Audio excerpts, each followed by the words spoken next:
출애굽기 9장. 그러자 주께서 모세에게 말씀하시기를 파라오에게 들어가서 그에게 말할지니 히브리인의 주 하나님이 이같이 말하노라. 내 백성을 가게 하여 그들로 나를 섬기게 하라. 만일 내가 그들로 가게 하는 것을 거절하고 그들을 계속 붙들고 있으면 보라, 주의 손이 들에 있는 내 가축, 즉 말들과 나귀들과 낙타들과 소들과 양들 위에 임하리니 아주 심한 전염병이 있을 것이라. 그러나 주가 이스라엘의 가축과 이집트의 가축을 구분할 것이니 이스라엘 자손들의 모든 가축은 하나도 죽지 아니하리라 하라 하시고, 주께서 기간을 정하며 말씀하시기를 내일 주가 이 땅에서 이 일을 행하리라 하시더라. 이튿날 주께서 그 일을 행하시니 이집트의 모든 가축이 죽었으나 이스라엘 자손들의 가축은 하나도 죽지 아니하니라. 파라오가 사람을 보내니 보라, 이스라엘인의 가축은 하나도 죽지 아니하였더라. 그래도 파라오의 마음이 완악하게 되어 그가 백성들을 가게 하지 아니하더라. 주께서 모세와 아론에게 말씀하시기를 너희는 가마의 재 두 움큼을 쥐고 모세는 파라오 앞에서 하늘을 향하여 그것을 뿌리라. 그것이 이집트의 온 땅에 작은 티끌이 되어서 이집트 온 땅에 걸쳐 사람과 짐승 위에 물집이 생기는 종기가 되리라 하시더라. 그들이 가마의 재를 가지고 파라오 앞에 서고 모세가 하늘을 향하여 뿌리니 그것이 사람과 짐승 위에 물집이 생기는 종기가 되더라. 마법사들도 종기 때문에 모세 앞에 설 수 없었으니 이는 종기가 마법사들과 모든 이집트인들 위에 임하였음이더라. 그러나 주께서 파라오의 마음을 완악하게 하셨으므로 그가 그들에게 경청하지 아니하였으니 주께서 모세에게 말씀하신 대로더라. 주께서 모세에게 말씀하시기를 아침에 일찍 일어나 파라오 앞에 서서 그에게 말할지니 히브리인의 주 하나님이 이같이 말하노라. 내 백성을 가게 하여 그들로 나를 섬기게 하라. 내가 이번에는 나의 모든 재앙을 내 마음과 내 신하들과 내 백성 위에 보내어 너로 하여금 온 땅에 나 같은 이가 없음을 알게 하리니 이제 내가 내 손을 뻗쳐 전염병으로 너와 내 백성을 치면 내가 땅에서 끊어지리라. 내가 너를 세움은 바로 이 때문이니 곧 내 능력을 내 안에 보여서 내 이름이 온 땅에 걸쳐 선포되게 하려 함이니라. 내가 여전히 내 백성을 거슬러 스스로 높아져서 그들을 가게 하지 아니하려느냐. 보라, 내일 이맘때에 내가 아주 심한 우박을 내리리니 그러한 것은 이집트가 세워진 이래로 지금까지 거기에 없었던 것이라. 그러므로 이제 보내어 내 가축과 내가 들에 소유하고 있는 모든 것들을 모으라. 들에 있고 집으로 들이지 않은 모든 사람과 짐승 위에 우박이 내리리니 그러면 그들이 죽으리라 하라 하시니라. 파라오의 신하들 중에서 주의 말씀을 두려워한 자는 그의 종들과 가축을 집 안으로 피하게 하였으나 주의 말씀을 유의하지 아니한 자는 그의 종들과 가축들을 들에다 남겨두었더라. 주께서 모세에게 말씀하시기를 너는 하늘을 향하여 손을 뻗쳐서 이집트 전역에 우박이 내리게 하고 이집트 전역에 걸쳐 사람과 짐승과 들의 모든 채소 위에 내리게 하라 하시더라. 모세가 하늘을 향하여 그의 막대기를 뻗치니 주께서 천둥과 우박을 보내시고 불이 땅 위로 달리더라. 주께서 이집트 땅에 우박을 내리시니라. 그러므로 우박이 내리는데 매우 심한 불이 우박과 섞여 내리더라. 이집트가 나라가 된 이래로 이집트 온 땅에 그와 같은 것은 한 번도 없었더라. 우박이 이집트 온 땅에 걸쳐 사람이나 짐승이나 들에 있는 모든 것을 쳤으며 우박이 들에 있는 모든 채소를 치며 들에 있는 모든 나무를 꺾었으나 이스라엘 자손들이 살고 있는 고센 땅에는 우박이 전혀 내리지 않았더라. 파라오가 보내서 모세와 아론을 불러 그들에게 말하기를 이번에는 내가 죄를 지었도다. 주께서는 의로우시나 나와 내 백성은 악하도다. 주께 간구하여 이만하면 충분함이라. 강렬한 천둥들과 우박이 더 이상 없게 하라.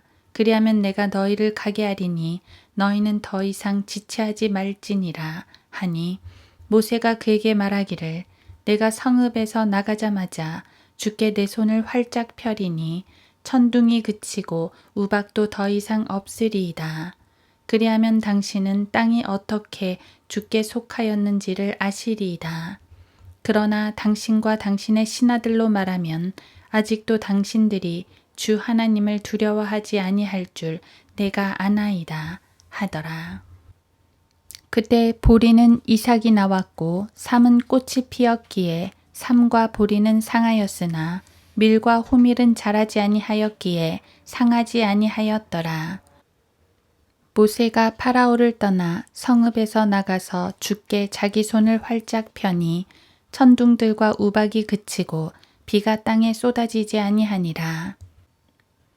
파라오가 비와 우박과 천둥이 그친 것을 보고 다시 죄를 지어 그의 마음이 완악해졌으니 그와 그의 신하들이 그러하였더라.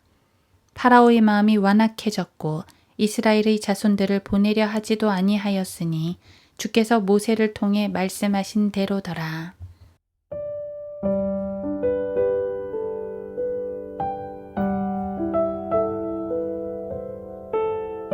하루 한 장 출애굽기 9장.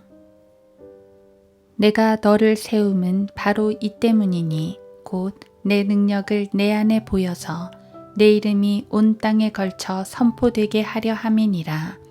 출애굽기 9장 16절. 만약 이 구절이 누구에게 하신 말씀인지 모른다면 꽤 긍정적인 메시지라고 생각할 것입니다. 주님이 누군가를 세운다고 말씀하시고 주님의 능력을 그에게 주신다고 하십니다.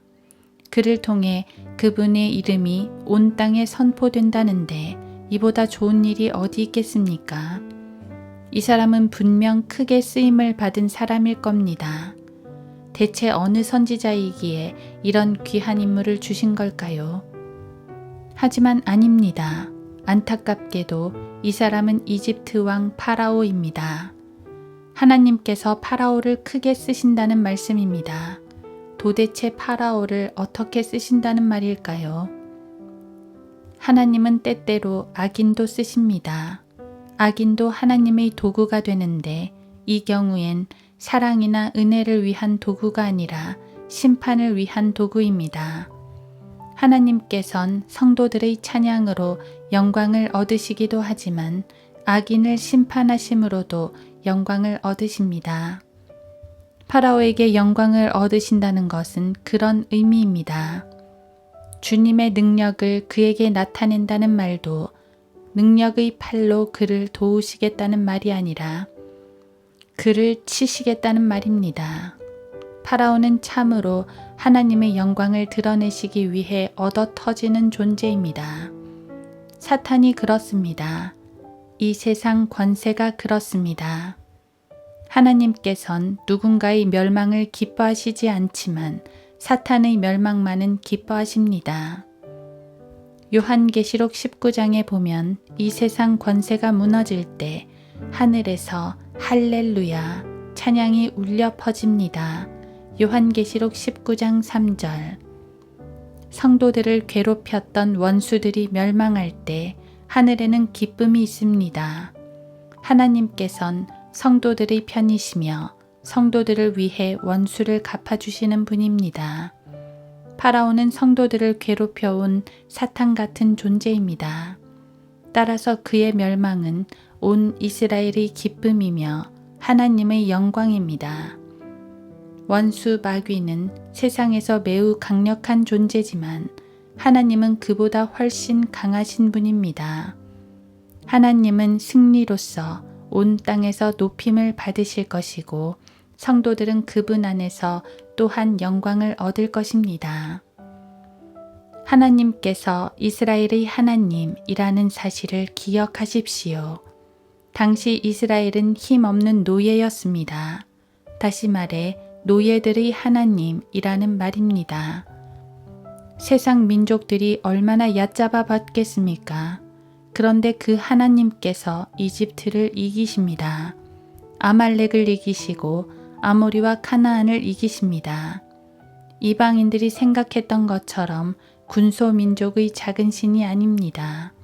그분은 다른 모든 신들을 발 아래 두시고 사탄을 이기신 하나님입니다.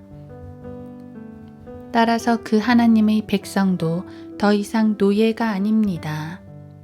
하나님의 능력 아래서 온 땅에 우뚝 선 위대한 백성입니다. 파라오를 세우신 건 심판하시기 위함이었지만 이스라엘을 세우신 건 영예를 주시기 위함입니다. 주님은 승리자시고 그 승리를 성도들에게 덧입혀 주시는 하나님입니다. 그분이 바로 우리의 하나님이라는 말입니다. 이스라엘은 그 하나님이 계시기에 파라오를 겁낼 필요가 없었습니다. 우리도 하나님이 계시기에 마귀와 세상을 두려워할 필요가 없습니다. 원수 마귀의 멸망은 하나님께 영광이고 온 성도의 기쁨이다.